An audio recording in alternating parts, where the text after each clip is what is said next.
বন্ধুগণ, আমার বাংলাদেশে কোরআনের রাজ কায়েম করার জন্য যাদের জীবন যৌবন বিলিয়েছেন, আমাদের ডানে বামে এসে উপস্থিত হয়ে গিয়েছেন, এর জন্য আপনারা খুশি নাকি বেজার?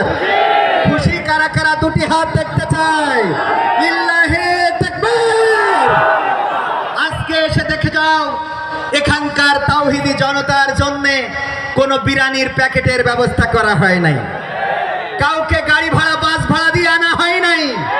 যেই দেশের মুসলমানেরা বুকের পয়সা খরচ করে কোরআনের মাহফিলে আসতে পারে, সেই দেশের তাওহীদি জনতা বুকের রক্ত খরচ করে কোরআনের রাজ কায়েম করবে ইনশাআল্লাহ।